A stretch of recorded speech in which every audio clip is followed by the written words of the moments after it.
I'm sprawled on the couch, legs aching from standing all day. Work was a grind, and all I want is to melt into the cushions, maybe scroll some X posts, numb my brain. My phone buzzes, though. The screen lights up. Uncle Tom. Weird. He's not the texting type. Calls, sure, holidays, birthdays, but random messages? Number I swipe it open. You need to see this, Olivia. I'm sorry, he says. My stomach does a little flip. Sorry for what? Heart's already thudding. I don't like this, but I'm too curious. Fingers shaky, I tap the video. There she is. Sarah, my little sister, 25 and smug as hell, lounging in a lawn chair. Mom and Dad's backyard. I know it from the crooked oak tree, the faded patio table. She's got a drink in hand, ice clinking, grin stretched wide like she owns the world. Come on, she's saying, voice sharp with that edge she gets when she's performing. Olivia's too dumb to ever kick me out. She just lets me stay there rent-free like an idiot. Laughter cuts through, Cousin Jake's hyena cackle, Lindsay's high-pitched giggle, even Dad chuckles, low and gruff. My chest tightens. I hit replay. She's rolling her eyes now, dramatic, like she's on some reality show. She really thinks I'm struggling. Poor little me can't afford my own place, please. I make way more than she even knows, but why waste my money when my idiot sisters got me covered? More laughter. My stomach twists into knots.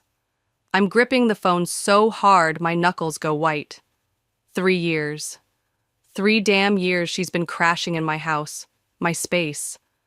Said she needed help, rough breakup, lost her lease, tears streaming down her face on that call. I just need a little time, Liv, she swore. I'll get back on my feet soon.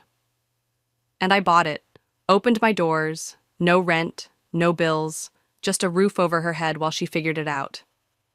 Now she's laughing at me on camera, smug and carefree.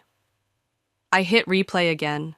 Her words slice deeper each time. Too dumb, an idiot. My reality tilts. I'm not tired anymore. I'm awake. I'm still on the couch, but it's like the air's gone thick. Phone's hot in my hand. Sarah's voice echoes in my skull. Too dumb to ever kick me out. I can't unhear it, can't unsee that grin, smug like she's won something. I tap replay, 3rd time, maybe 4th. Her drink sloshes as she leans back. I make way more than she even knows, she says, head shaking in fake pity. Why waste my money when my idiot sister lets me live for free? Laughter again. Jake's louder this time. Dad's chuckle stabs me right in the gut. My house, my rules, my kindness, and she's been playing me. 3 years. Rewind it. She moved in October 2022. Bags dumped in my spare room, eyes red from crying. I just need a little time, Liv, she'd said, voice cracking. I hugged her, told her, stay as long as you need. I meant it back then, thought I was being a good sister, thought family's supposed to help. Now I see it. She didn't need me. She wanted easy. Free rent, free food, my oat milk vanishing every week, my Netflix account hijacked for her late-night binges. I let it slide every time. Stomach's a knot now. Chest feels hollow. I should be shaking mad, screaming, throwing something, but I'm not. I'm still. Air suffocating, but I'm calm, eerie calm, like the quiet before a storm. Phone buzzes again. Uncle Tom. I wasn't sure if I should send this, but you needed to know. I stare at it, fingers hovering. Old me wants to text Sarah, what the hell? Give her a chance to explain. Maybe she was drunk. Maybe she didn't mean it. Old me always gave her the benefit, always smoothed it over. But new me, the one staring at this smug little video, new me's done. I type back, thank you. Don't say anything to her. I'll handle it. Hit send. Screen goes dark. I lean back. Couch creaks under me. Mind's racing. She's been lying to my face. 3 years. Pretending to struggle. Milking me dry while she laughs behind my back. I make way more than she even knows. That's the kicker. She's got money, good money, And I'm the fool who didn't ask questions. I don't sleep that night. Eyes on the ceiling, shadows stretch across the room. Every creaks her coming home, but she doesn't. She's probably still out, partying on my dime. I should be furious. Tears should be coming. Rage should be boiling over. But it's not. It's just this quiet, cold thing settling in my bones. I'm not the idiot she thinks I am, not anymore. She's got no idea what's coming. I almost smile at that. Morning hits, soft light through the blinds. I'm in the kitchen, coffee's brewing, same routine, but I'm different. Sarah strolls in, clueless, stretching her arms dramatically. "Morning!" she yawns. "Damn, I slept like a baby last night. That guest bed's too comfortable." I smile, glad to hear it. She doesn't suspect a thing. She's got no idea I know. She grabs my oat milk, pours coffee, hums like she owns the place.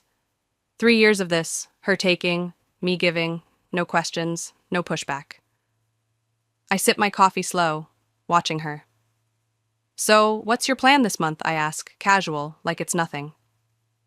She frowns. "What do you mean?" "Oh, you know," I shrug. "You've been here a while now. I figured you might be thinking about your next steps. Looking for a new place, maybe." She lets out a dramatic groan. "Ugh, Liv, I have so much on my plate right now. Moving's the last thing I need to deal with. Plus, it's so expensive." Expensive. I fight the urge to laugh. She could afford it. I know that now. But I keep my face neutral. "I get that," I say. "But you know, I was thinking maybe it's time for some changes around here." She barely looks up from her phone. "What kind of changes?" I let the silence stretch, just long enough for a flicker of tension to creep in. Then, same casual tone. "Well, starting next month, I think it makes sense for you to start paying rent." She freezes, just for a second, then lets out a breathy laugh. "Wait, are you serious?" I tilt my head.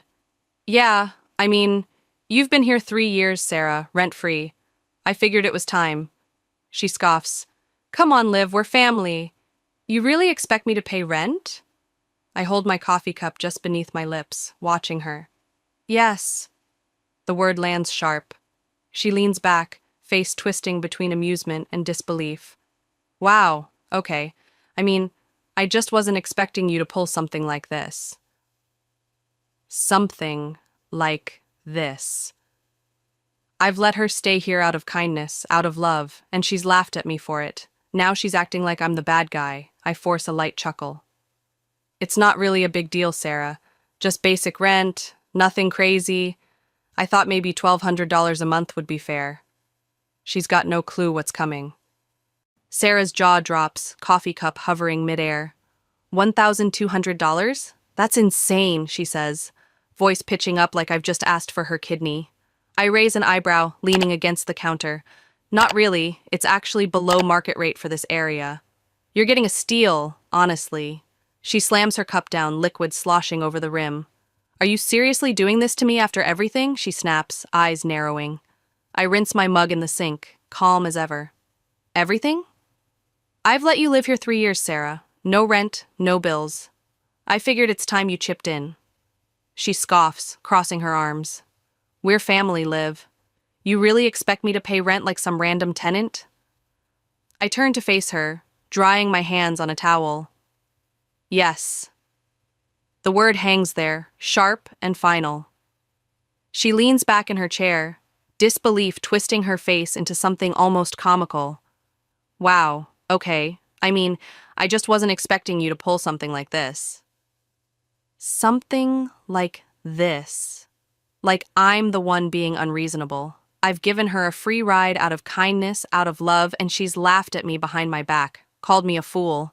Now she's acting like I've betrayed her. I force a light chuckle, keeping my tone even. "It's not a big deal, Sarah, just basic rent, nothing crazy. $1,200 a month. Fair, right?"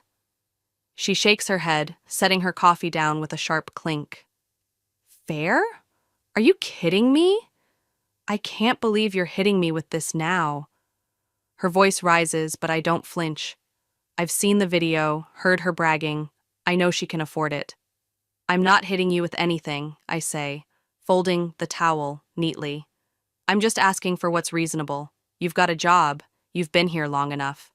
She stares at me, mouth slightly open, like she's waiting for me to crack, to say I'm joking. I don't. You've really changed, huh? She mutters, almost to herself, but loud enough for me to hear. I tilt my head, meeting her gaze. Maybe. Or maybe I've just stopped letting you walk all over me. That lands harder than I expect. Her nostrils flare, and for a second I see the gears turning. She's scrambling for a way to flip this back on me. But I'm not the pushover she thinks. Look, I add, casual again. I'm giving you a heads up. Plenty of time to get your finances in order before next month. She blinks, still processing, still expecting me to cave like I always have. I won't. I walk past her, leaving the kitchen quiet except for the drip of her spilled coffee. She doesn't know it yet, but this is just the beginning. A few days pass, and Sarah's avoiding me like I've got the plague.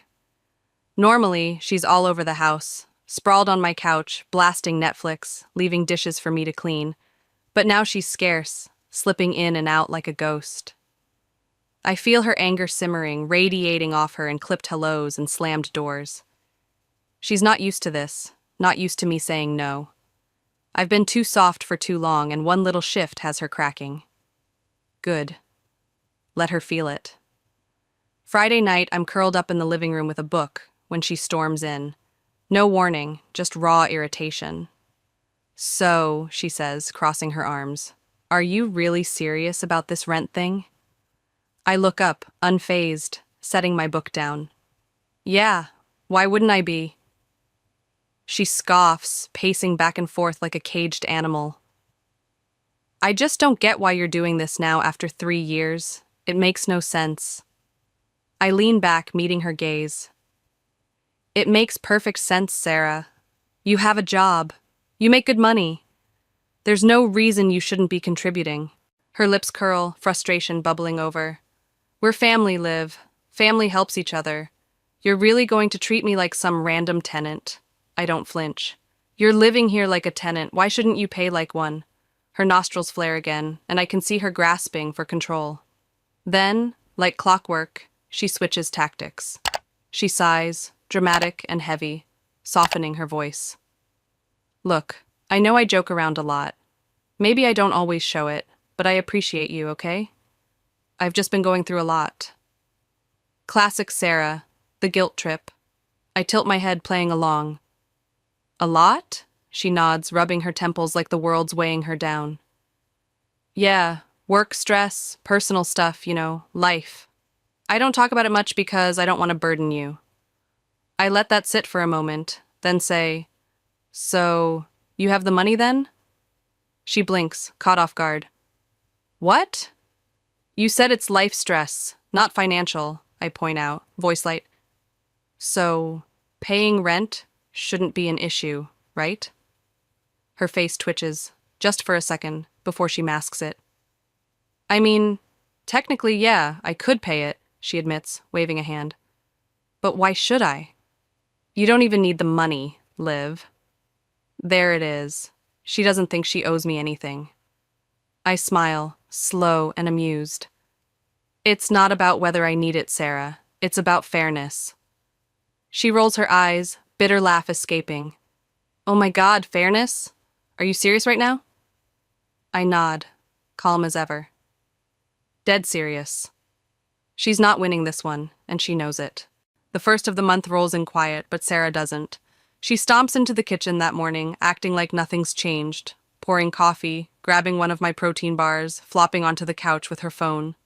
She's relaxed, smug even, thinking I've backed down, that my rent talk was just a bluff she'd outlasted. She's wrong. At exactly 9 a.m., her phone buzzes. I watch from across the room, sipping my coffee as she frowns at the screen. She taps it, scrolls, then sits up straight. What the hell? She mutters, turning her phone toward me. Liv, I just got an email from some rental management company. What is this? I set my mug down, calm as ever. All right, that's your lease agreement.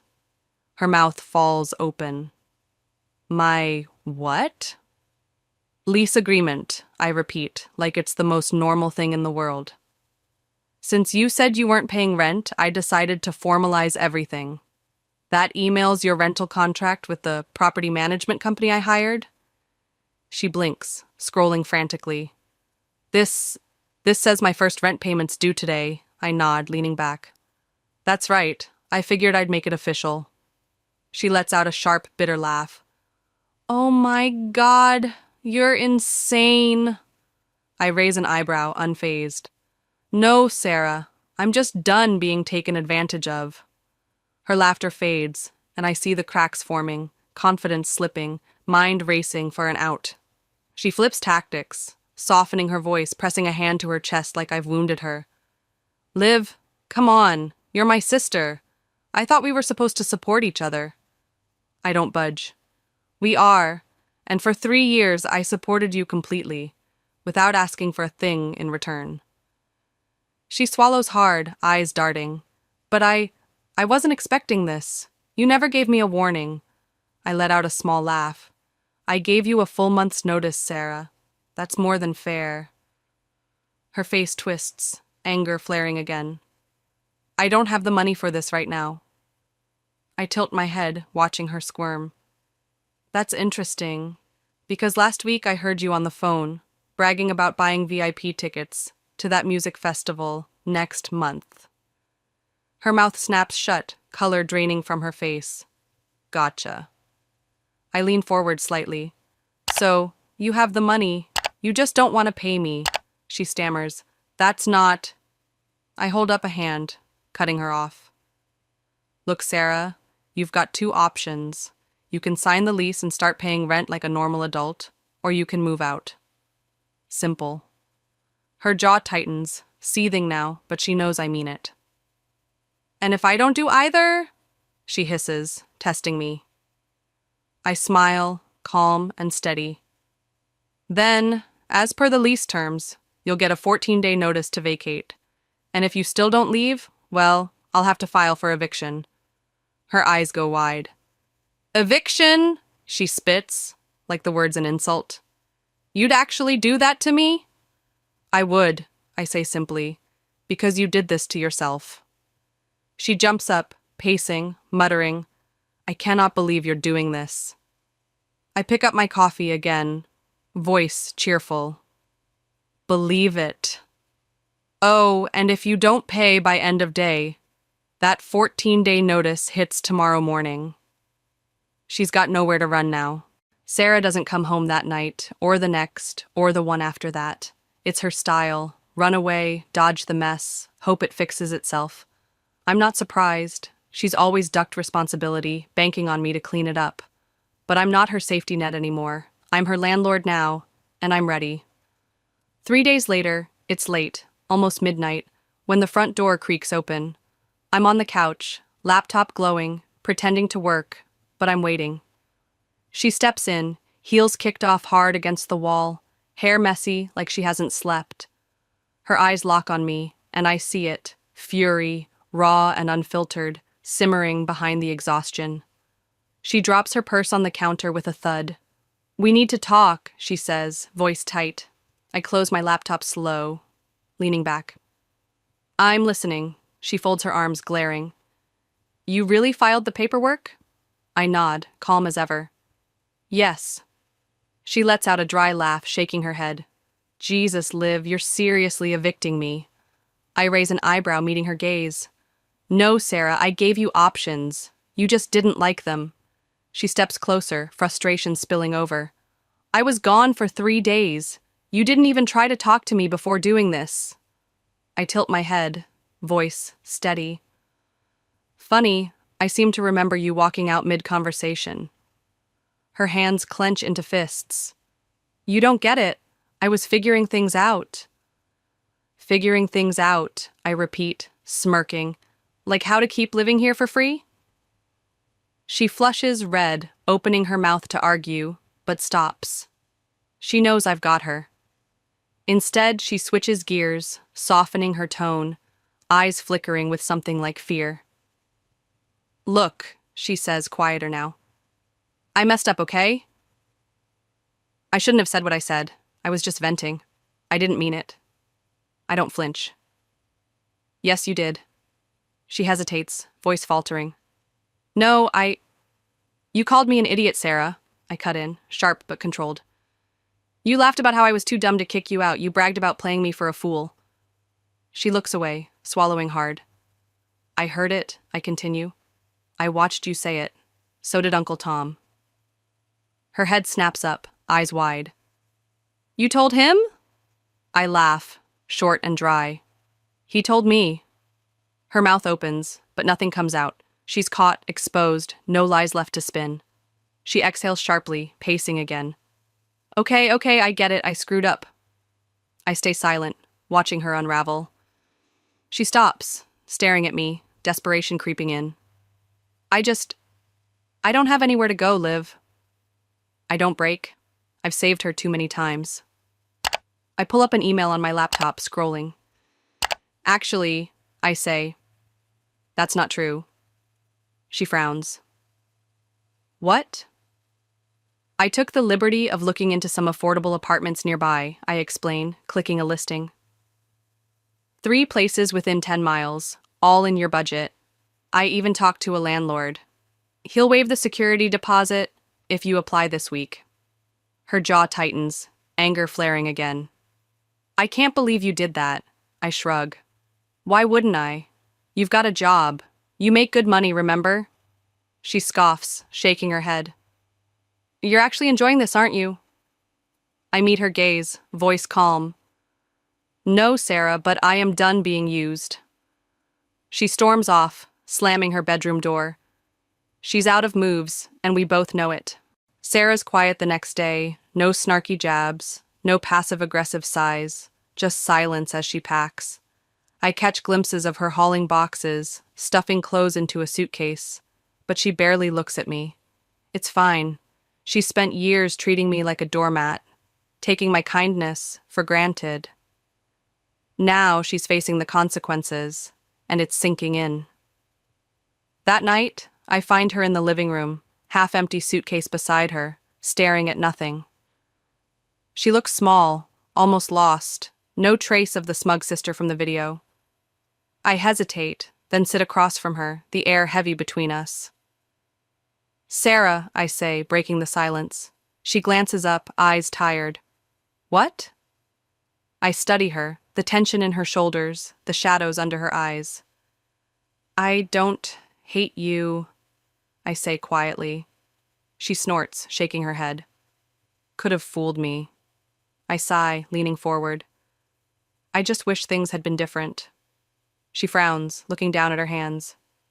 Yeah, she mutters, me too. I let the silence stretch, then add, You know, I didn't do this to hurt you. Her jaw tightens. It still feels like you did. I nod slowly, letting that sit. Maybe. But think about it, Sarah.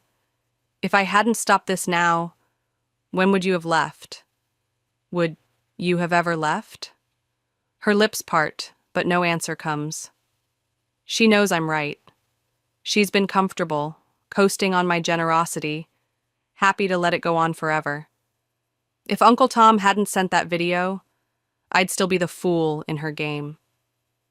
She exhales, rubbing her temples. I don't know, okay? She trails off, shaking her head.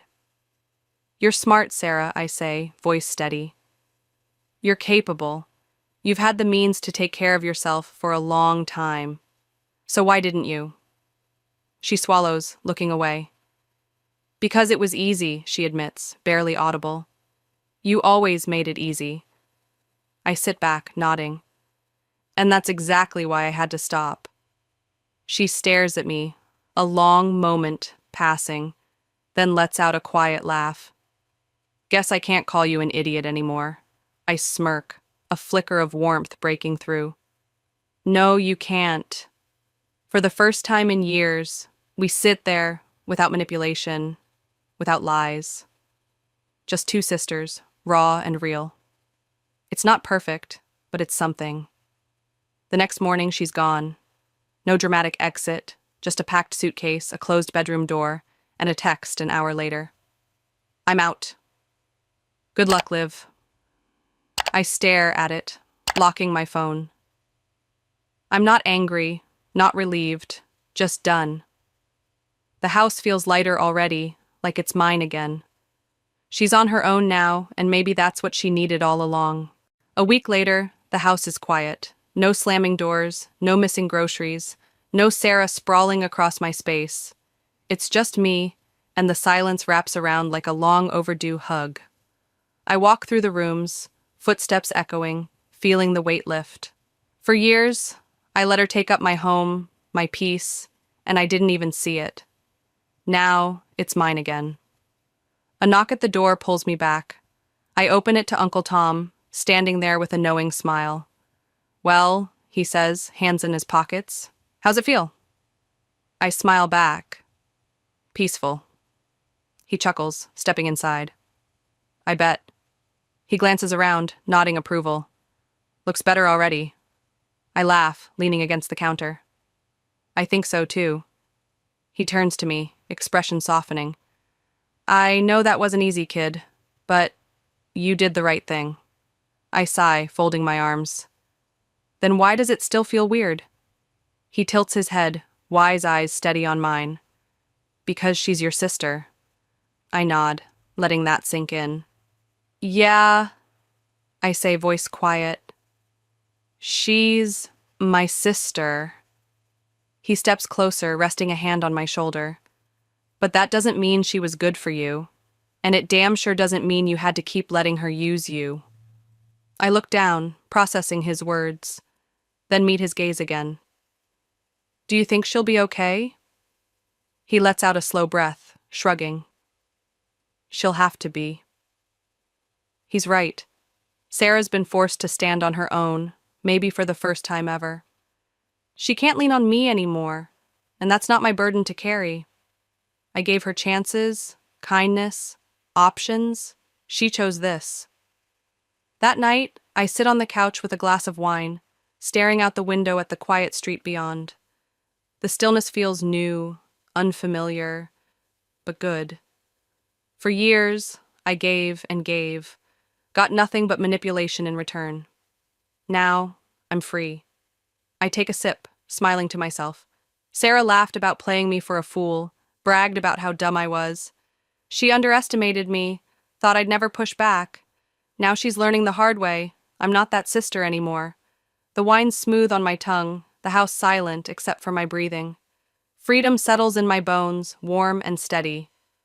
I've earned this, my space, my peace, my life. She's out there figuring it out, and I'm here, done playing the fool. For the first time in a long time, I feel whole.